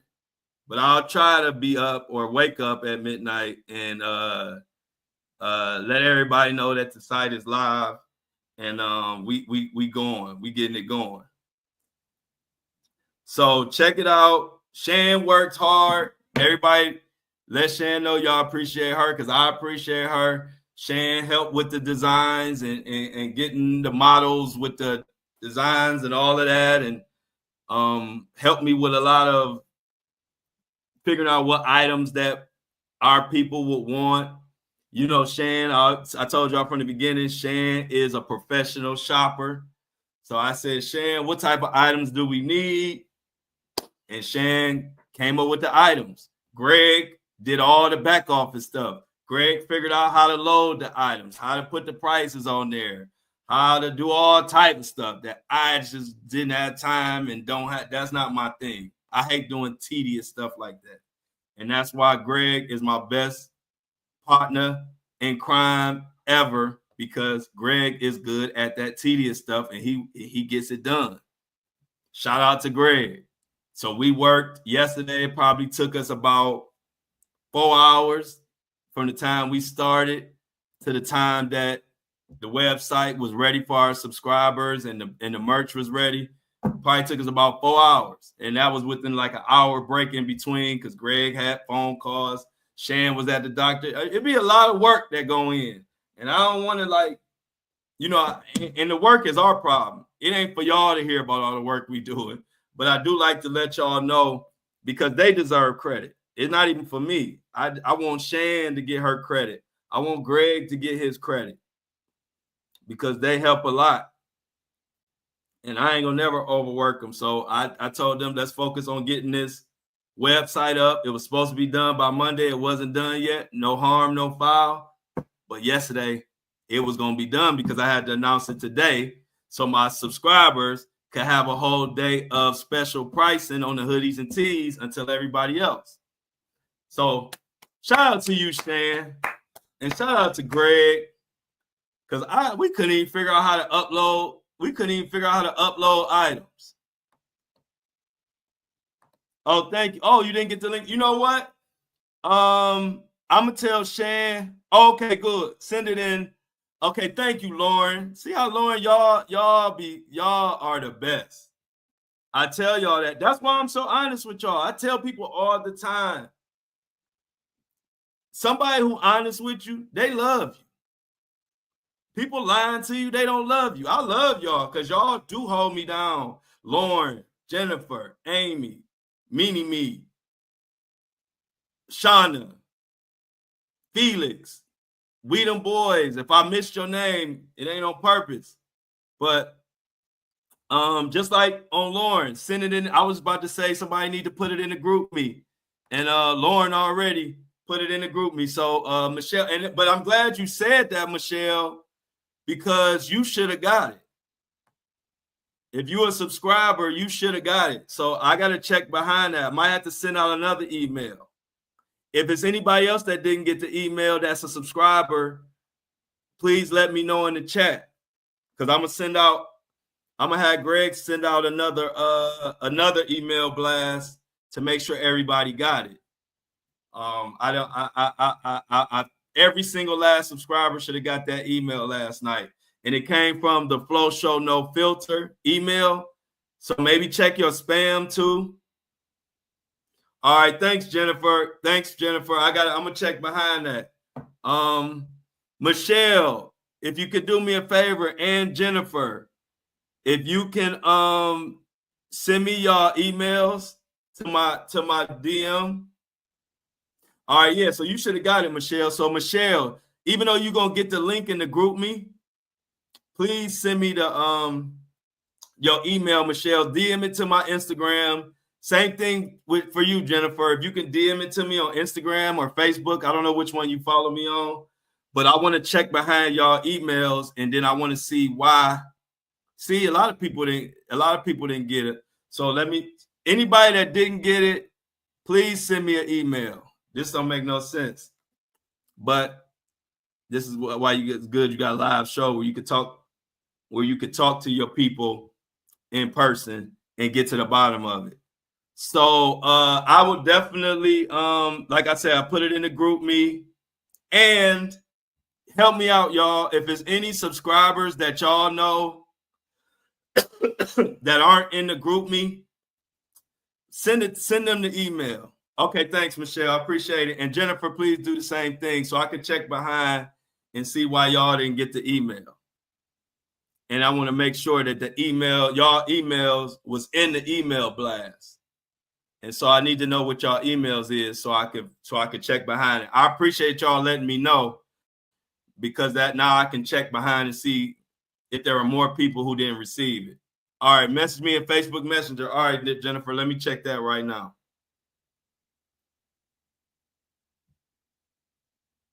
Thank you for the $70 birthday / lunch chat, Jennifer. I appreciate it. Just confirm. I greatly appreciate it. And I appreciate y'all letting me know who didn't get the email, because that is concerning that so many people that didn't get the email. And I know for a fact that I emailed all of the subscribers, but I just want to make sure y'all email was in the email when I sent it to the subscribers. So let me check Jennifer, because I know your let me see, Michelle. All right, Michelle. Okay, you got yeah, Michelle, I got your email. Boom, Michelle. Okay, I got your email. And then let me check Jennifer.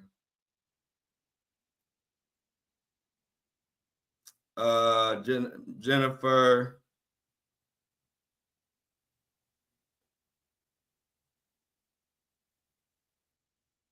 Okay, I got you. Hey, Jennifer, I'm gonna send you to the I'm gonna send your information to Shan so she can add you in the group me. And now I'm gonna screenshot this. I got both your emails, and I got your email, Michelle. So I'm about to check behind this. And like I said, I'm gonna resend out emails. Maybe we sent too many in one email. I think that might be the case. Yeah, thank you, Jennifer. I think and happy birthday. Special birthday. Everybody wish Jennifer a happy birthday. It's her birthday today. My birthday tomorrow. So right now, Jennifer is she the prize. It's her birthday today. I'm chopped liver right now. Tomorrow it's gonna be my day. But right now, as of right now, I'm chopped liver because it's Jennifer's birthday today. So everybody wish Jennifer a happy birthday. And so, yeah, I'm going to check behind y'all emails because that's crazy. But before we get out of here, let me go over something that I didn't get a chance to. Okay, I'm just liking it. Matter of fact, let me send this. I got Patricia's too. And I'm gonna make sure you got the subscription. Boom, got your message too, Patricia. So I'm about to send Jennifer. And if it's anybody else who wants to be in the group me, if it's anybody else that wants to be in the group me that's not in there, please let me know. And send me a DM on Facebook or Instagram and group me. It's the message for all the supporters of the Flow Show, that no filter, who want to be involved in the daily chats and what's going on. So, Jennifer, I just sent your information to Shan. Definitely make sure you comment on it after you chant. Hey, look, everybody, like, it's your birthday. Yeah, 2 more days. Please, I hope they don't push it back, y'all. I hope they don't push it back. If y'all don't know, it's supposed to be the co-conspirator enterprise letter. We back to the news right now for all my Facebook people and different people joining us. Please subscribe. My birthday is a good birthday present. You can just subscribe. But anyway, in 2 days, they're supposed to be dropping the enterprise letter. Now, what is the enterprise letter? I'm glad you are so eager to learn. So we about to break that down. What is the enterprise letter? The way they've been reneging on their promises, in general, I'm hoping they don't renege on this promise. But this is what's supposed to be dropping on March 7th. And this is the article. Diddy co-conspirators to be revealed March 7th. Federal agents told the court they will reveal names of all the co-conspirators that helped Diddy conduct his abuse. Media Takeout has learned. Federal prosecutors say that they are preparing to name all the alleged co-conspirators in a sweeping racketeering case involving Sean Diddy Combs. These individuals will be named on March 7th when the feds release a highly anticipated enterprise letter.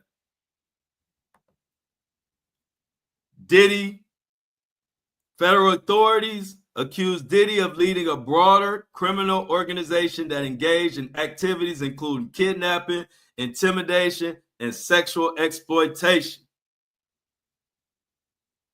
In one chilling charge, Combs and his associate allegedly held a person at Pew Pew Point in December 2011 to orchestrate a burglary. Defense attorneys for Combs have vehemently denied the allegations, and say that the charges lack substantial evidence. All of this talk is just talk, according to them. So, unless they back out, unless they renege, we are supposed to get this. Y'all, do y'all know how perfect it would be for my birthday to be tomorrow, and then we get to talk about the letter and my birthday on Friday? That would be perfect. And if it ain't out by the time my podcast drop, then we're gonna have to do a special episode somewhere, maybe on YouTube. I don't know. But the minute that enterprise letter come out,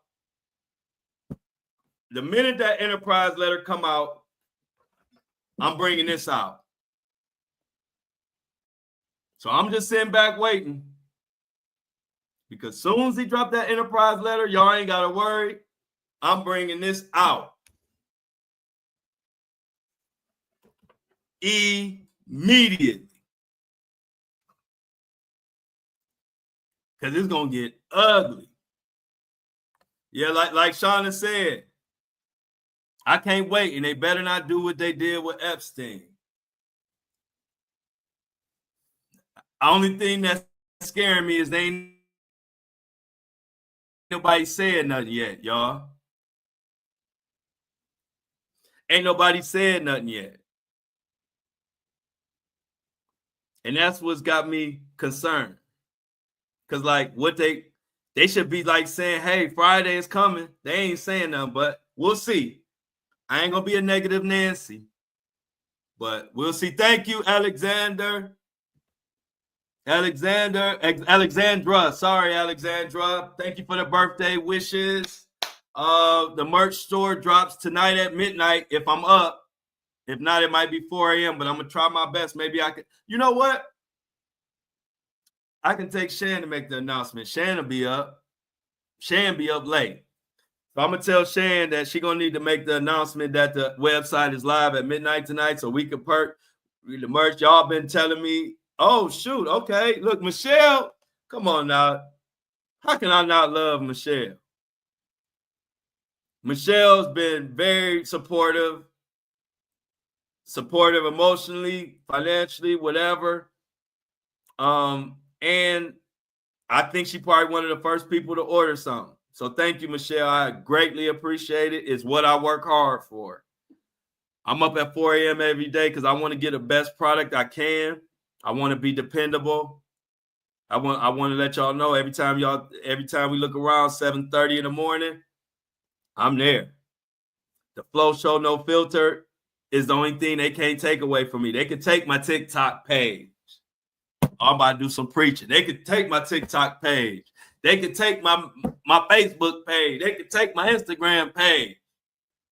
They can't take the Flow Show No Filter. See, we own that.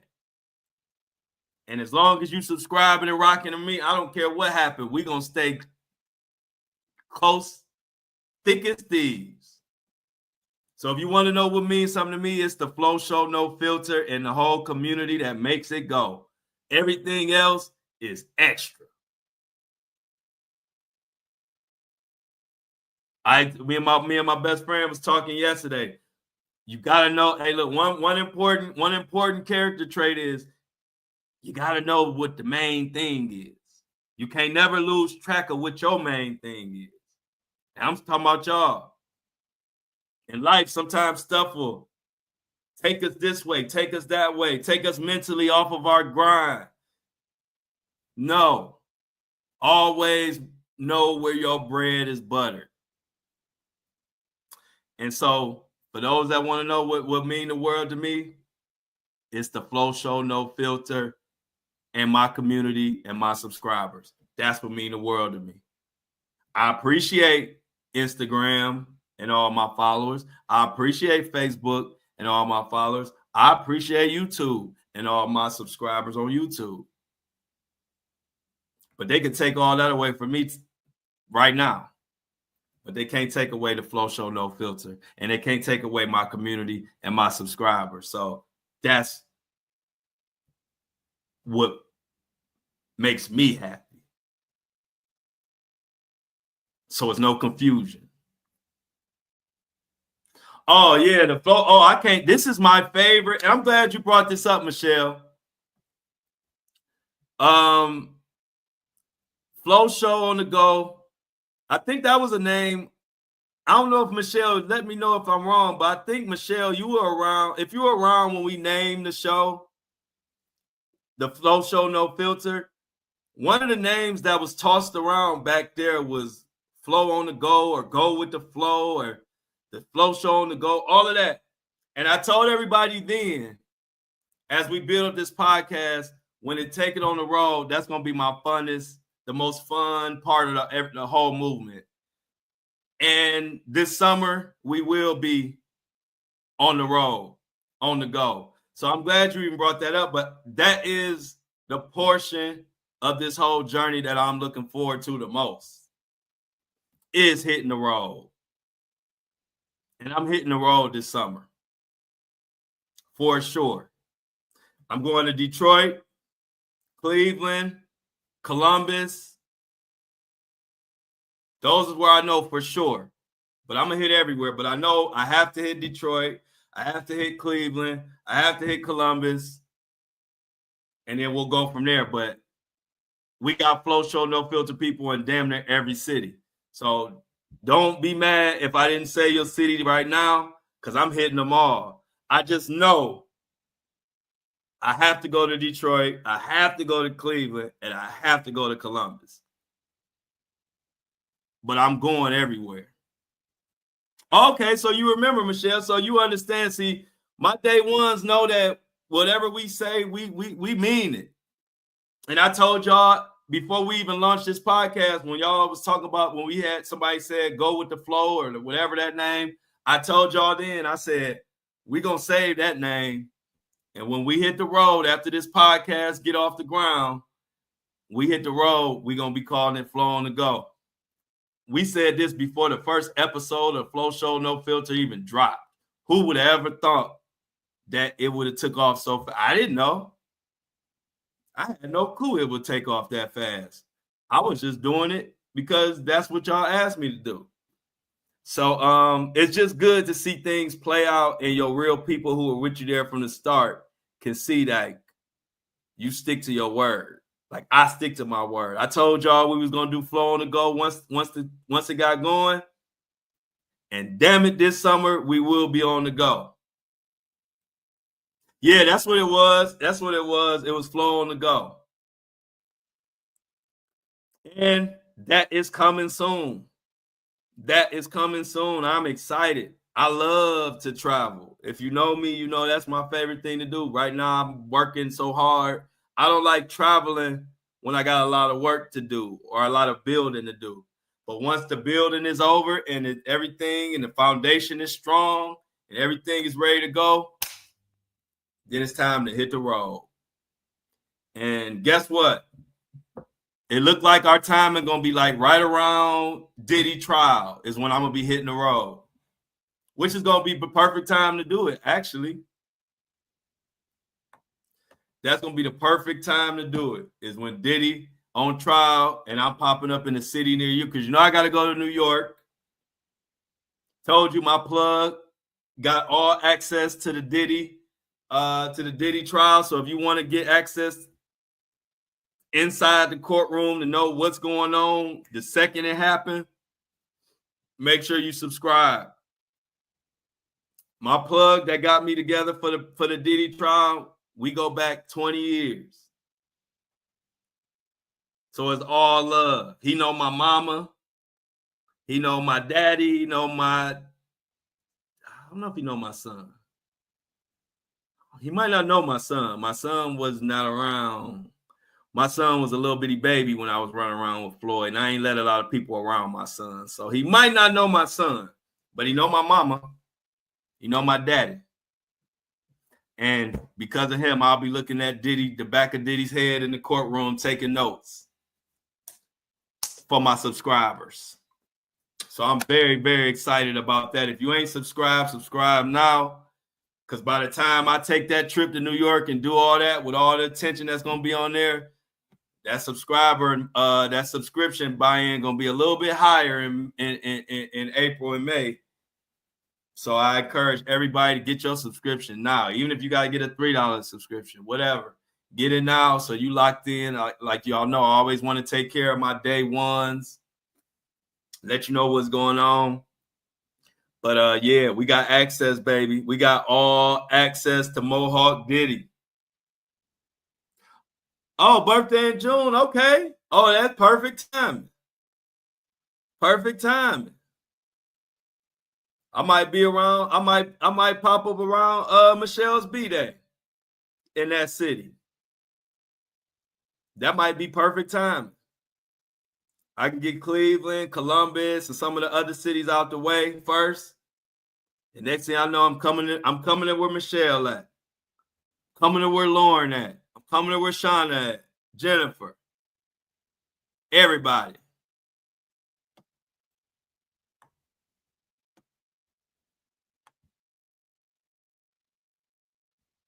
So we're going to have a blast, y'all.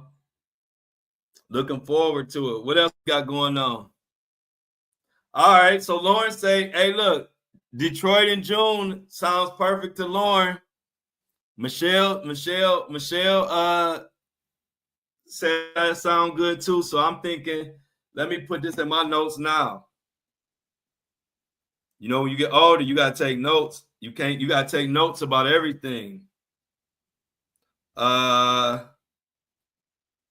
June for the Detroit date. Make sure we tell, hey, look, make sure we remind Greg that we want to do Detroit in June.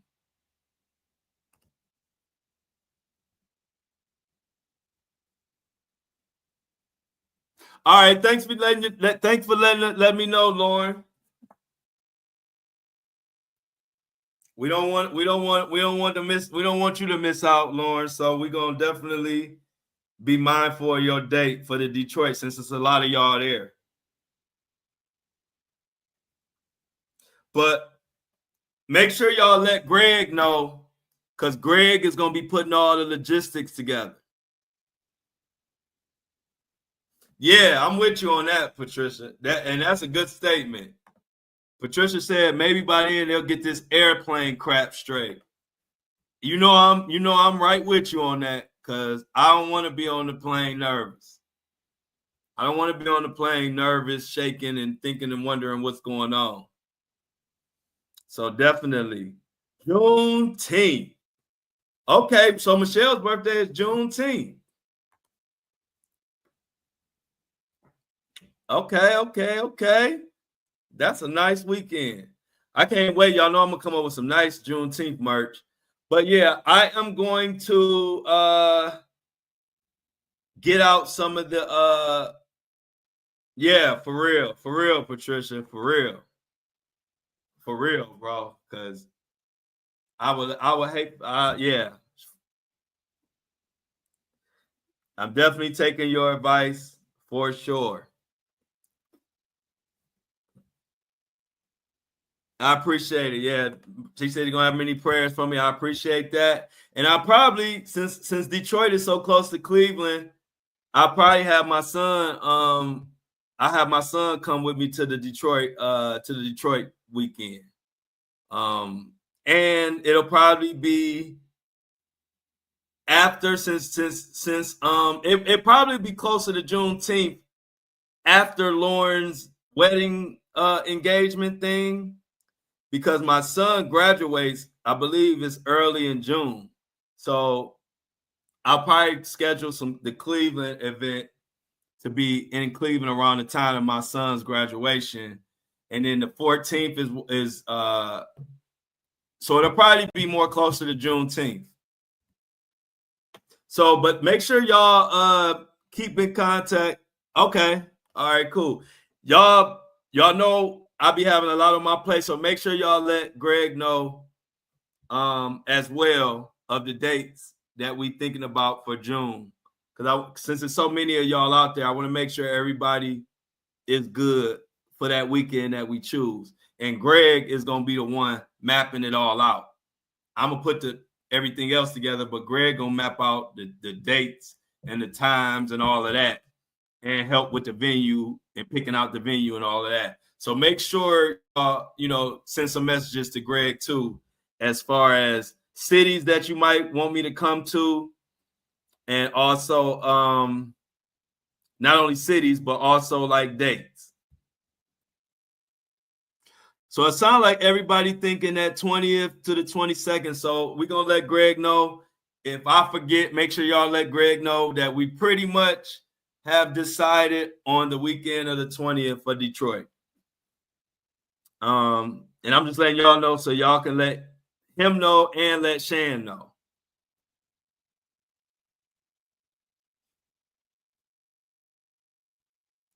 Shauna, how does that 20th work for you, Shauna?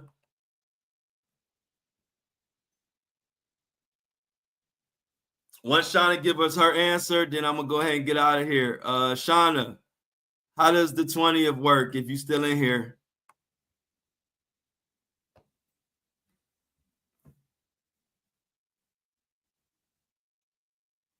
I'm gonna give Shauna a couple seconds to answer. If she don't, check with her, y'all. Might want to hit her up in the group me. If not, I don't know. Okay, Shauna says it works. So you see how that worked? We got it done, y'all. June 20th weekend, Detroit. Let Greg know. I'm out. Love y'all.